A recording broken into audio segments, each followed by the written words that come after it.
Hello, I'm Satan DeVille, and welcome to the ArchieLuxury program. And today I'm very honored to be presenting a new series. And it seems that every fat man and his bath mat is talking about watches.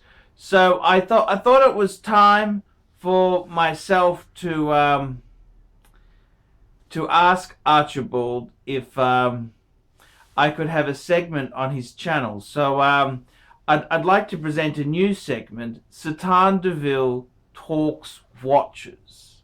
That's right, Satan DeVille Talks Watches. So what I'm trying to do in this segment is I want to talk about the more modern pieces. And fuck.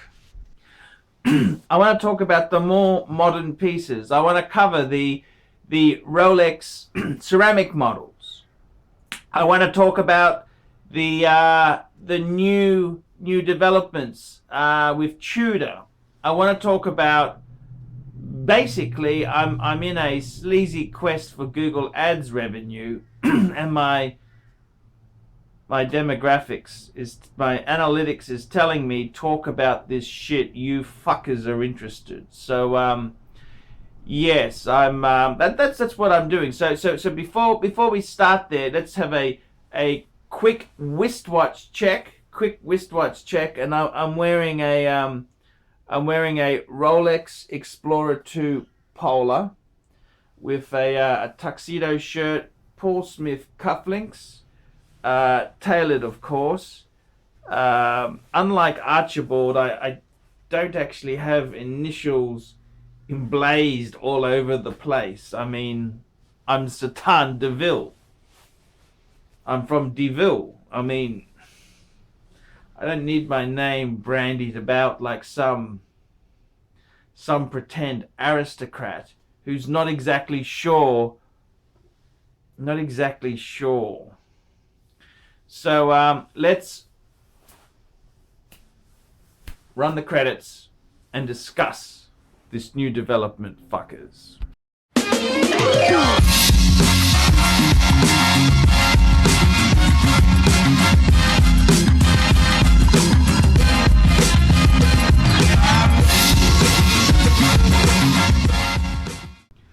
Okay, so I want to talk about the new Rolexes. And one of the great things with Rolex is it's been an evolution. They haven't done revolutionary things. You look at the first Submariner, the no crown guard, developed crown guards. 5513 developed into the 1680 with the date, and it went sapphire. You know, it's very slow progression, and you can pull up one of the first series and put it next to the latest series, and you can see resemblance. This has been a very interesting development, because many in the fashion industry would say, you know, you need to change for each season, and you end up selling more. Cartier Group, Cartier, owned by that famous Richmond conglomerate, the South Africans, they've really debased their brand, because what they've done is Cartier was iconic, it was classic. The whole point of buying a Cartier watch is that it's timeless and doesn't date. Well, Cartier now releases new watches and kills off the old. They killed off the Roadster, they killed off the Pasha. They have become very seasonal, and it's defied fashion, because the whole beautiful thing about a Rolex is it's timeless. It never was out of fashion, and it's quite interesting. Rolex has been at the helm there, and they practically together with the Omega Speedmaster men on the fucking moon, they practically invented the sports watch genre.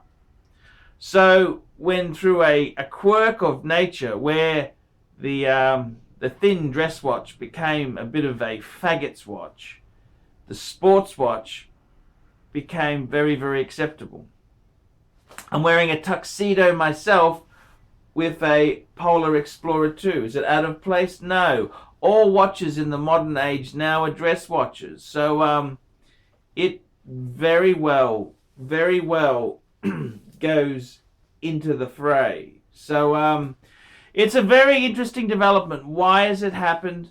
What's the thinking behind it? And you must understand, Rolex is a business. They are out to make profit. Yes, it's a charitable foundation, but they're not here to give you cheap watches. Believe you me, that's not the ethos of the charity.